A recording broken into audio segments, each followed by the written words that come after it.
여러분 반갑습니다. 오늘은 금융과 기술이 만나는 지점, 바로 핀테크의 세계를 함께 걸어보겠습니다. 핀테크는 단어 그대로 보면 금융, 파이낸스와 기술, 테크놀로지의 결합입니다. 그렇지만 실제로는 사람의 경제활동과 금융 경험을 재발명하는 일련의 움직임이라고 볼 수 있을 것입니다. 예전에는 금융창고에 줄을 서거나 서류를 들고 상담을 받던 방식이 많았죠. 지금은 손바닥 위에 앱이 그 역할을 하며 결제, 투자, 대출, 보험, 환전 등 금융의 많은 부분을 더 빠르게, 저렴하게, 더 개인 맞춤형으로 만들어주고 있습니다. 먼저 핀테크의 뿌리를 짧게 짚어보겠습니다. 핀테크는 인터넷과 모바일의 확산, 데이터 저장과 분석 능력의 향상, 그리고 결제 인프라와 보안 기술의 발전이 만났을 때 탄생했습니다. 우리가 가진 스마트폰, 신용카드의 칩, 실시간 결제망, 그리고 클라우드에 쌓인 거래 기록들이 서로 연결되며 전통적 금융의 경계가 흐려졌습니다. 핀테크는 단순히 새 앱이나 서비스의 문제가 아닙니다. 금융의 접근성, 비용 구조, 리스크 관리 방식, 고객과 기업의 관계 방식까지 바꿔놓고 있습니다. 이제 핀테크의 대표적인 영역들을 이야기해 보겠습니다. 지급결제는 가장 먼저 와닿는 변화입니다. 과거에는 현금이나 카드가 주어졌지만, 이제는 QR코드, 간편결제 앱, NFC 결제, 계좌이체 기반의 실시간 결제 등이 일상입니다. 상점에서 카드를 건네는 대신 스마트폰을 탭하거나 QR을 찍으면 결제가 끝나죠. 간편 결제의 장점은 속도와 편의성뿐만 아니라 결제 데이터를 바로 수집해 맞춤형 마케팅이나 소비 분석에 활용할 수 있다는 점입니다.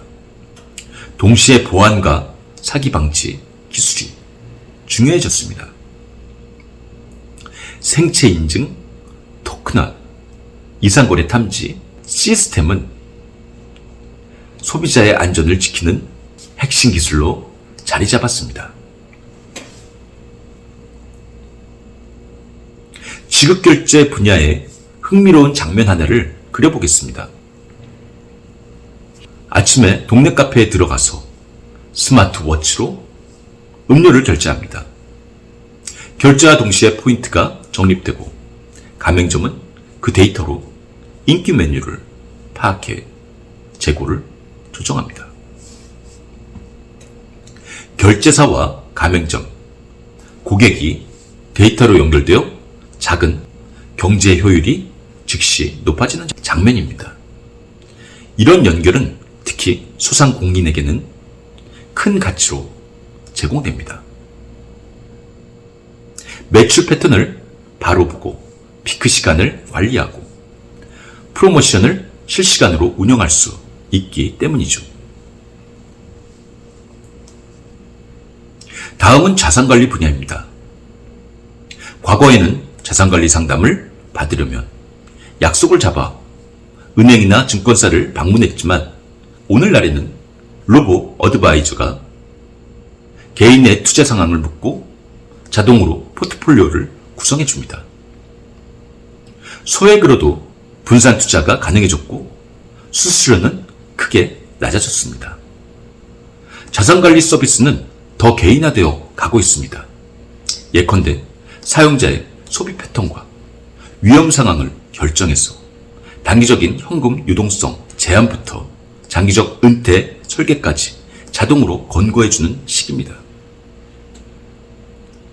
또한 투자 교육과 시뮬레이션 기능을 통해 사용자가 스스로 학습하고 판단하는 힘을 길러주기도 합니다. 자산관리의 또 다른 장면을 상상해 보십시오. 학생들이나 사회 초년생이 작은 금액으로도 자동으로 분산 투자에 참여하고 앱은 매달 소액을 빼 적립하며 사용자의 생애 주기에 맞춰 리밸런싱까지 해줍니다. 이렇게 되면 과거에는 투자 서비스를 받을 수 없던 계층도 금융자산 형성에 기회를 얻는 것이죠. 자금 조달 분야에서도 핀테크는 큰 변화를 만들고 있습니다. 전통적으로 대출은 복잡한 서류 심사와 긴 대기 시간이 필요했습니다. 핀테크는 대출 과정의 디지털화를 통해 신속한 대출 승인과 다양한 금융 상품을 시장에 내놓았습니다. P2P 대출과 크라우드 펀딩은 개인과 소규모 기업이 은행을 거치지 않고 자금을 조달할 수 있는 새로운 경로를 열었습니다. 또한 소액 대출이나 단기 대출을 모바일로 즉시 제공하는 서비스는 간단한 자금 수요를 빠르게 해결해 줍니다. 반면 리스크 관리는 매우 중요합니다. 빠른 대출이 오히려 부실을 키울 수 있으므로 신용평가의 정확성과 대출 이후의 상환 관리 시스템이 필수적입니다. 대출 장면 하나를 예로 들겠습니다. 소상공인이 재고구매를 위해 몇백만 원의 자금이 필요할 때 플랫폼에 사업 실적과 POS 데이터를 올리면 인공지능이 영업 패턴을 분석해 즉시 신용도를 평가하고 단기 자금을 연결해 줍니다. 기존 은행 대출보다 훨씬 빠르게 운영 자금을 확보할 수 있어 비즈니스 기회를 살릴 수 있습니다. 데이터 분석과 신용평가는 핀테크의 핵심 엔진입니다. 빅데이터와 머신러닝 기술은 전통적 신용평가에서 사용하지 않았던 다양한 데이터를 활용합니다.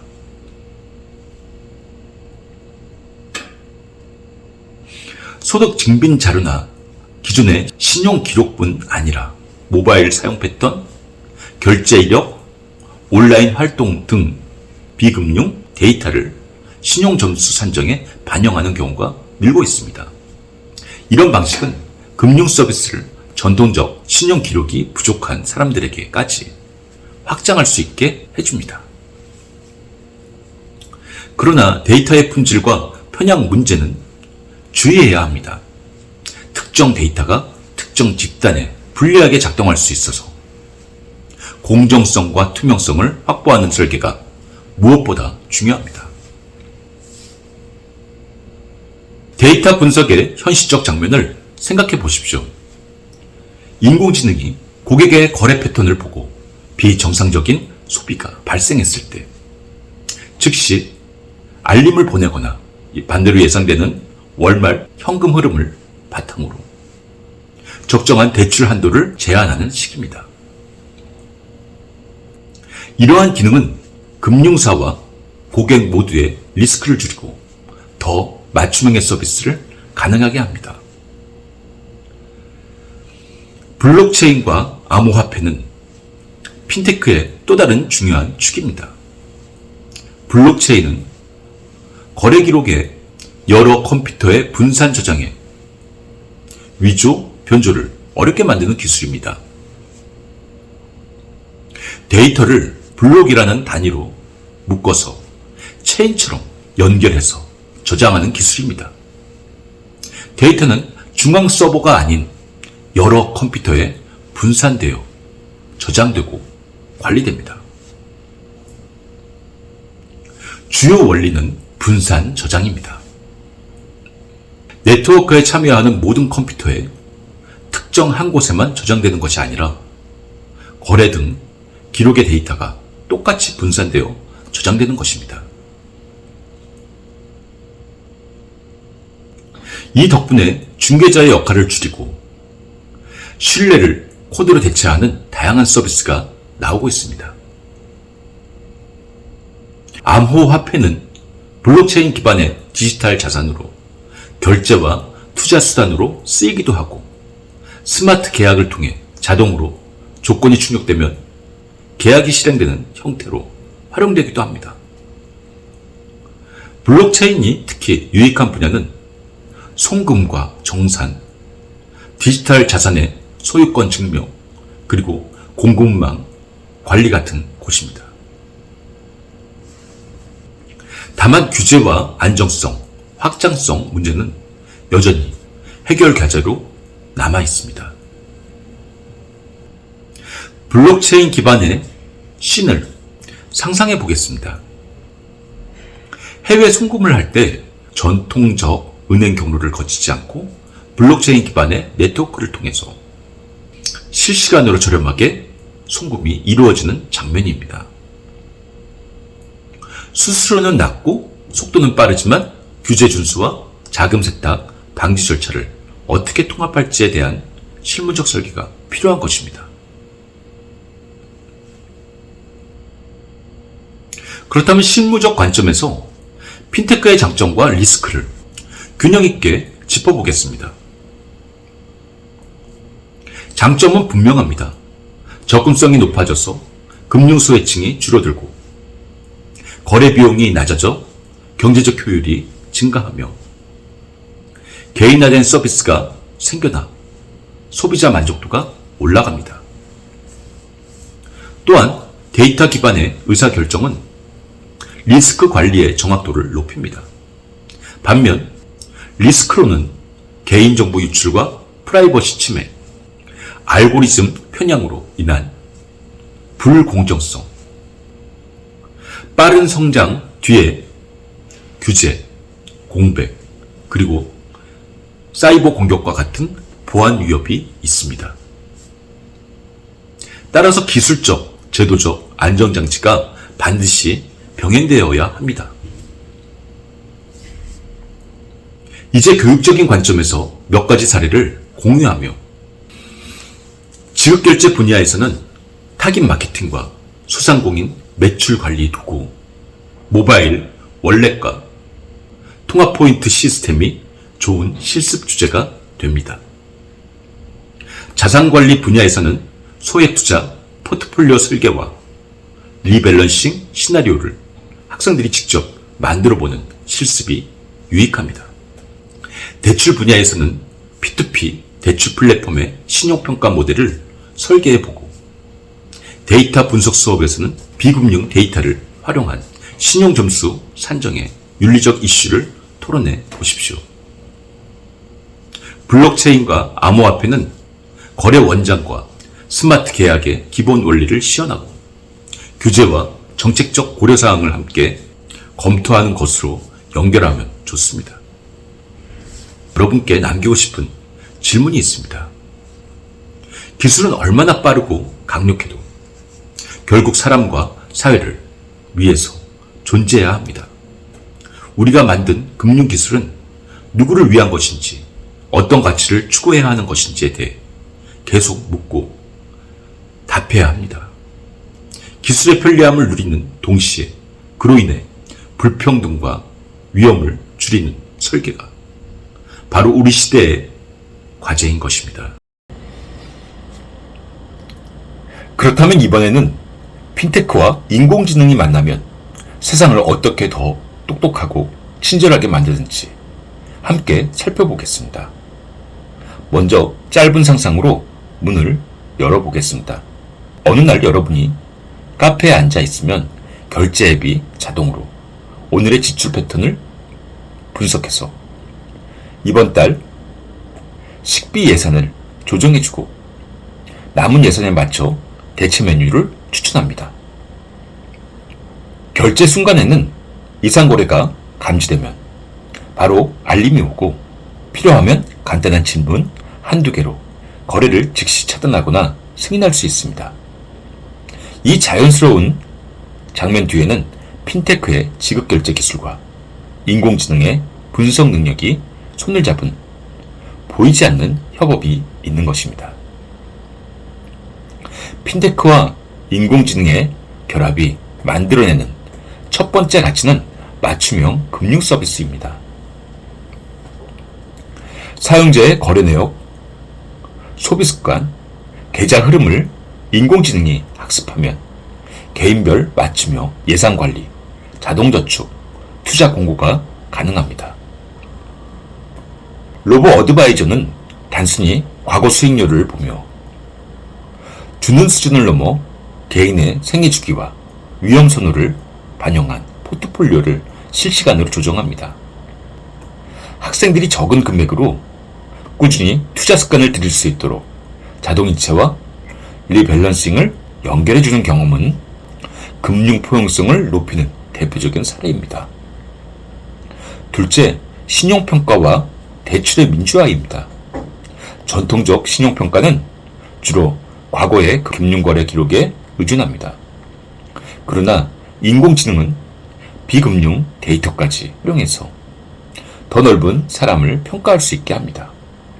예를 들어 소상공인의 매출 패턴, 포스 데이터, 재고 회전, 온라인 평판 등 다양한 신호를 결합해 보다 빠르고 정교한 신용 결정을 내릴 수 있습니다. 이 결과로 금융 사각지대에 있던 이들이 소액 대출이나 운영 자금을 받을 기회를 얻습니다. 다만 이때는 어떤 데이터가 사용되어지는지와 그 판단 근거를 투명하게 공개하는 설계가 반드시 따라야 합니다. 셋째, 사기 탐지와 보안의 고도화입니다. 결제 패턴과 사용자 행동 데이터를 실시간으로 분석하는 인공지능은 작은 이상 신호도 놓치지 않습니다. 예컨대 평소 없던 해외 소액 결제가 갑자기 발생하면 즉시 고위험으로 분류해서 추가 인증을 요구합니다. 이런 시스템은 오탐을 줄이는 것이 관건입니다. 지나치게 민감하면 정상 고객이 불편을 겪으므로 인공지능 모델은 지속적 학습과 사람의 피드백을 통해 민감도를 조정해야 합니다. 넷째, 고객 경험의 재창조입니다. 챗봇과 음성 비서가 금융 상담의 초입을 막고 복잡한 케이스는 사람이 이어받는 하이브리드 서비스 구조가 보편화되고 있습니다. 간단한 잔액 조회나 이체는 챗봇으로 즉시 처리하고 문의의 맥락이나 감정까지 읽어야 할 때는 사람 상담원에게 자연스럽게 연결됩니다. 이 흐름은 비용을 낮추면서도 고객 만족을 높이는 좋은 방법입니다. 다음으로 현실적으로 고려해야 할 윤리와 규제의 문제들을 짚어보겠습니다. 인공지능이 내린 판단은 언제나 설명 가능해야 합니다. 특히 신용평가나 대출 거절과 같은 중요한 결정에는 왜 그 결론이 나왔는지 한 줄의 근거라도 제공해야 사용자 신뢰를 얻게 되는 것입니다. 또한 데이터 편향 문제를 방지하기 위해 학습 데이터의 대표성과 공정성 검토가 필요합니다. 개인정보는 최소한으로 수집하고 사용 목적과 보관 기간을 명확히 고지해야 합니다. 규제 측면에서는 실시간 거래와 대량 데이터 처리의 특수성을 반영한 감독 체계가 필요하고 이는 업계와 규제 기관의 협업으로 만들어 가야 하는 것이죠. 강의실에서 적용할 수 있는 짧은 실습 아이디어를 제안해 보겠습니다. 학생들에게 가상의 소상공인 매출 데이터와 간단한 거래 로그를 제공하고 인공지능 모델의 기본 원리를 설명하고 간단한 이상거래 탐지 규칙을 직접 설계하게 하는 것입니다. 규칙 설계 후에는 각 팀의 규칙이 실제로 어떤 고객을 차단하거나 통과시키는지 비교해보고 오탐과 미탐의 균형을 토론해 보는 것이죠. 이 실습은 기술적 이해뿐 아니라 윤리적 판단과 운영상의 트레이드 오프를 체감하게 하는 것이죠. 그렇다면 이번에는 금융의 세계와 가상의 세계가 손을 잡을 때 어떤 재미있고 실용적인 일들이 벌어지는지 함께 상상해 보겠습니다. 핀테크와 메타버스가 만나면 단순한 결제나 투자 서비스가 아니라 사람의 경제 활동이 가상 공간에서 자연스럽게 이어지고 새로운 신뢰와 경험의 형태가 만들어질 것입니다. 이제 몇 가지 장면을 따라가 보겠습니다. 먼저 아침 풍경을 하나 그려보겠습니다. 아바타로 접속한 가상 도심의 카페에 들어가 커피를 고르면 결제는 지갑 없이 가상 손짓만으로 이루어집니다. 결제 기록은 블록체인 기반으로 안전하게 저장되고 그 기록에 따라 현실 지갑에 연동된 포인트가 즉시 적립됩니다. 이때 사용자는 자신의 아바타를 통해 소비 패턴 기반의 맞춤형 할인과 투자 추천을 받게 됩니다. 가상 공간의 행동이 곧 현실의 금융 혜택으로 연결되는 장면이겠죠. 메타버스 속 상점과 서비스는 전통적 상거래와 다릅니다. 상품은 현실의 물건일 수 있고 가상 아이템일 수도 있습니다. 핀테크는 이 두 세계를 매끄럽게 연결하는 결제와 정산, 신원 확인의 역할을 합니다. 예컨대 가상 전시회에서 디지털 작품을 구매하면 소유권 증명은 NFT 같은 방식으로 보관되고 작가에게 정산은 자동으로 스마트 계약으로 실행됩니다. 창작자는 중간 수수료 없이 더 빠르게 대가를 받을 수 있고 소비자는 작품의 진품성과 출처를 바로 확인할 수 있습니다. 다음으로 금융 서비스의 개인화가 훨씬 더 깊어집니다.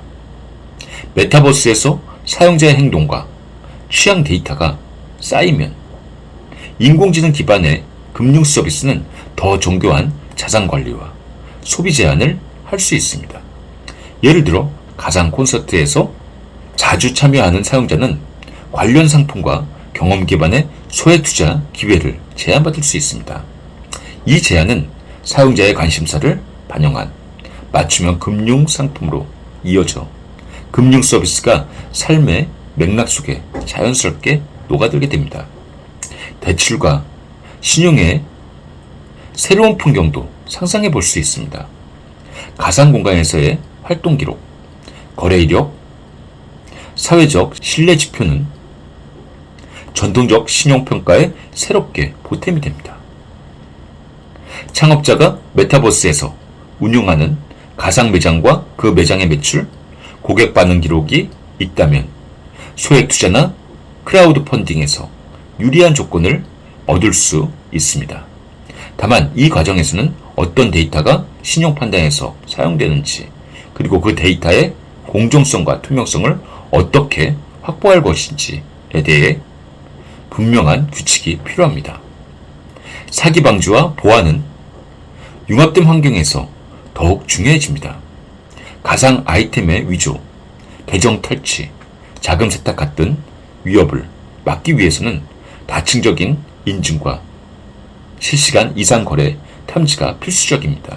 예를 들어 사용자의 아바타 행동 패턴과 거래 패턴을 결합해서 비정상적인 행위를 탐지하면 즉시 추가 인증을 요구하고 의심스러운 거래는 자동으로 잠금 후 조사 절차로 넘어갑니다. 기술적으로는 블록체인 불변 기록과 인공지능 기반 탐지의 조합이 큰 도움이 됩니다. 교육과 체험을 결합한 금융 리터러시 콘텐츠도 메타버스에서 강력합니다. 학생들이 가상경제 활동을 통해서 예산을 짜고 투자 결정을 연습하며 실패와 성장을 안전하게 체험할 수 있습니다. 가상창업 워크숍에서는 팀이 가상의 상점을 열어서 실제 결제 흐름과 회계 처리를 실습하고 투자 유치 과정을 시뮬레이션해 보는 시기입니다. 이러한 경험은 금융 이해도를 높일 뿐 아니라 창업과 협업 능력을 동시에 키워줍니다. 또 한 가지 흥미로운 장면은 지역화된 디지털 경제의 등장입니다. 한 도시가 자체 메타버스 플랫폼을 운영하며 지역 화폐를 도입한다고 상상해 보십시오. 시민들은 지역 행사에 참여하고 지역 상품과 연계된 가상 미션을 수행하며 토큰을 획득합니다. 획득된 토큰은 현실 상점에서 할인으로 사용할 수 있고 지방정부는 이를 통해 지역경제 활성화와 참여형 거버넌스를 촉진할 수 있습니다. 핀테크는 이러한 토큰의 발행, 정산, 환전 과정을 투명하고 안전하게 관리하는 것입니다. 여기서 중요한 윤리적, 운영적 고려사항을 짚어보겠습니다. 첫째, 개인정보와 행동 데이터의 수집은 최소한으로 하고 사용 목적을 명확히 고지해야 합니다. 둘째, 메타버스의 경제활동이 현실 세계의 불평등을 재생산하지 않도록 접근성을 보장해야 합니다. 셋째, 자동화된 금융 의사 결정에는 설명 가능성이 필요합니다. 사용자가 왜 특정 제한을 받았는지, 왜 대출이 거절되었는지 이해할 수 있어야 신뢰가 쌓이는 것이죠. 그리고 규제와 법적 책임의 경계는 현실과 가상 모드에서 명확히 정리되어야 합니다.